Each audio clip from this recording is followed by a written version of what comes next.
Welcome to Module 42 in this series of lectures on statistical quality assurance and statistical process improvement. We've come to the part of this series that has to do with the design and analysis of experiments for purposes of process improvement, and are discussing what can be done based on this so-called one-way normal model that says that observations for a particular set of process conditions have a mean that's peculiar to that particular set of process conditions, standard deviation that doesn't change with the process setup, and means, as I say, that potentially change condition to condition. Well,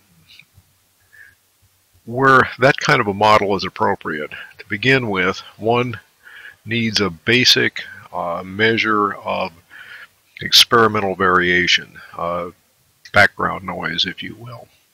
And the way that we're going to talk about developing such a thing is to take standard deviations from each of the R different samples and pool them together to make a common, if you will, groups estimate of the standard deviation. And the way that we're going to do that at first looks a bit odd, but it's the way that works out nicely for the statistical formulas, for the inference formulas. And so we're going to make what we're going to call S squared pooled, that amounts to a weighted average of the sample S squareds. A pooled variance estimate that is a weighted average of the group variance estimates, where the weights are the sample sizes minus 1. And so in the numerator you have first sample size minus 1 times S squared 1, second sample size minus 1 times S squared 2, and so on. In the denominator you have the sum of these sample sizes minus 1. If you think about what happens when I add sample sizes minus 1, I wind up with an overall count of number of data points minus number of groups. And so a slightly different way to write this formula is to use a divisor that is n minus r. Corresponding to that estimate of variance, there is an estimate of standard deviation, which we'll call S pooled. That is just the square root of S squared pooled. And it's possible to take that S pooled value, and in a way that should be reasonably familiar to you from what we did early in the series of lectures when we were talking about estimating components of variation in measurement. We'll take the standard deviation, this time it's a pooled standard deviation, and multiply by the square root of degrees of freedom over chi-square values. So we'll take an upper chi-square value, put it in the denominator to get a lower confidence limit. We'll take a lower chi-square value and put it in the denominator to get an upper confidence limit, where the degrees of freedom are this total number of observations minus number of groups. So in these formulas here, the chi-square values correspond to these degrees of freedom in the numerator. In this example that we're using from DeVore, this current requirements example, if you'll remember, there are 6 different kinds of TB tubes that are under discussion. If you look back into module 41, you will find sample variances for samples of size 3 that are these. And then if you multiply by degrees of freedom for each of the samples, you get 3 minus 1 is 2, 3 minus 1 is 2, 3 minus 1 is 2, 3 minus 1 is 2, 2, 2. And so you can either add 2 to 2 6 times and get 12, or you can say there are 18 data points overall, there are 6 groups, and 18 minus 6 is 12, so that this pooled standard deviation that you get by taking the square root of that, which is 8.3 microamps as it turns out, has associated with it 12 degrees of freedom. One can take that 8.3 and deflate it and inflate it by these multipliers that are based on the chi-square distribution, degrees of freedom in the numerator, and tabled percentage points in the denominator, using the upper 2.5% point here, lower 2.5% point there, and be able in the end to say, well, the sort of baseline variation in current requirements in this scenario, we judge it to be a standard deviation of about 8.3, but that could range from 6.0 to 13.8 microamps by the time we take uncertainty into account. This thing is a measure of basic background noise in an experiment, and it becomes the basically the yardstick against which one judges changes in average output and judges them and determines whether they are clearly more than just experimental noise. One specific way in which one can do this kind of thing is to make confidence limits for linear combinations of condition means, mean 1, 2, up to R. That is, we're going to talk in this set of lectures about L's.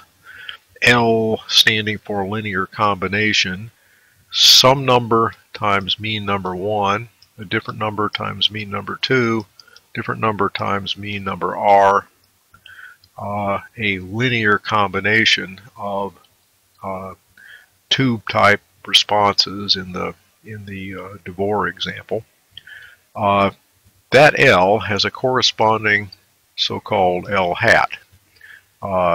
This is a theoretical object that I can only know through data, and I learn about it through data by using not theoretical means, mu1, mu2, mu-r, long-run means, infinite sample size means, but rather empirical means, y bar 1, y bar 2, y bar r. Why do I care about L's and L hats? Well, one kind of L that would be interesting would be an L where one of those C's is 1, one of those coefficients is 1, and all the others are zeros, because the corresponding L is the corresponding group mean, and the L hat is just the corresponding sample mean. If one of these C's is 1 and another one is minus 1, and all others are 0, then the linear combination of means that's under discussion is a difference between mean I and mean I prime, and the corresponding empirical version of that is the difference in the sample averages for group I and group I prime.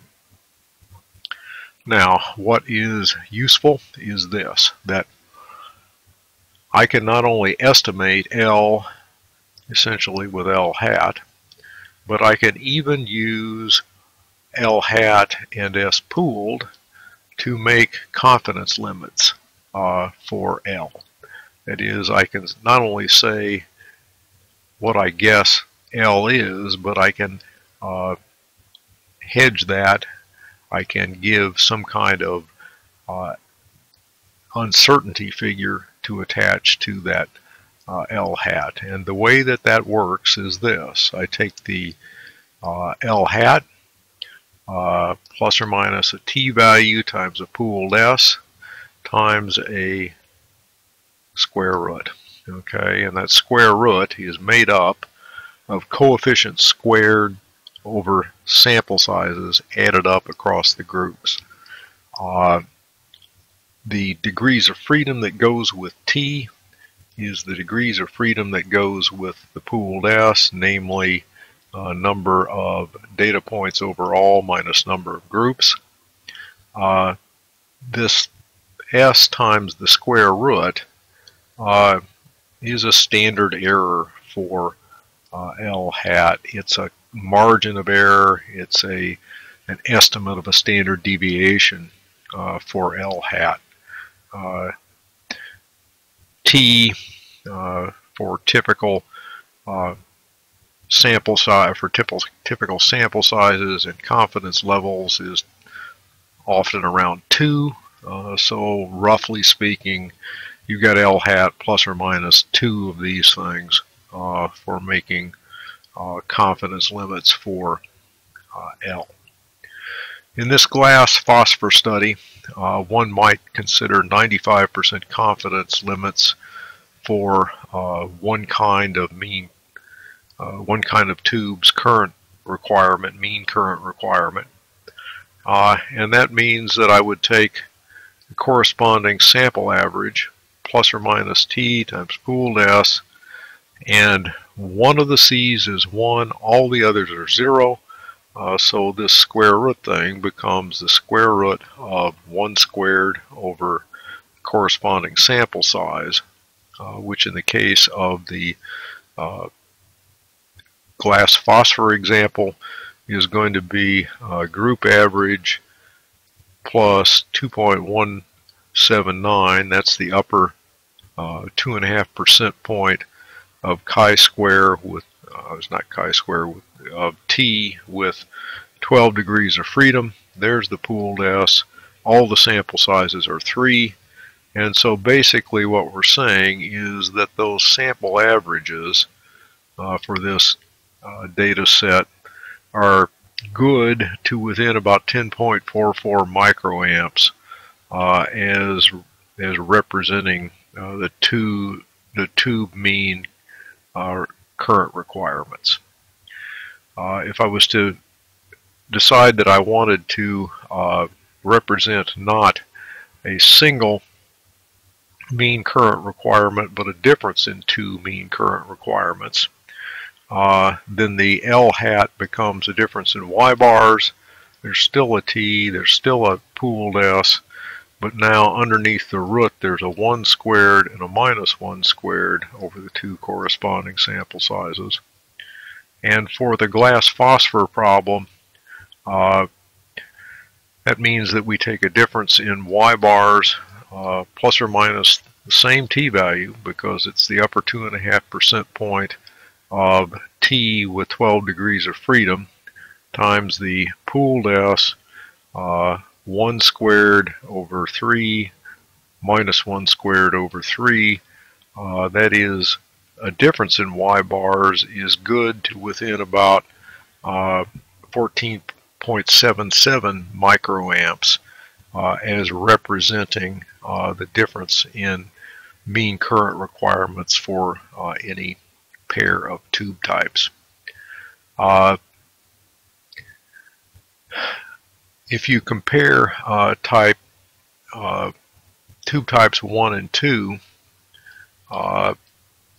the margin of error, that is this plus or minus figure back here, is smaller in magnitude than the difference in Y bars.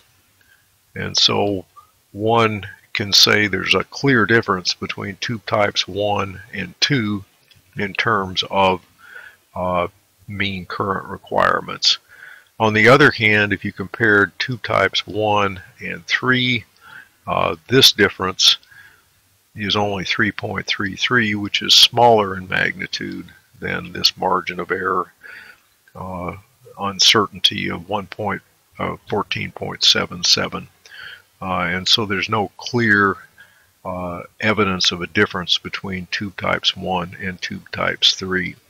This is a kind of argument or kind of logic that we'll use throughout this set of slides. We'll make confidence limits for some linear combination of means, and we'll compare the absolute size of the central value to the margin of error. That is, really, we're going to find out whether those intervals covered 0 or not. If they do, then we'll say that there's no clear difference, or the quantity under discussion is not clearly different from 0. That will usually mean that something like we can't tell the difference between tube type 1 and tube type 3. When the interval does not contain 0, then we'll typically be able to say something about something like this, where there is a clear difference between tube types 1 and 2.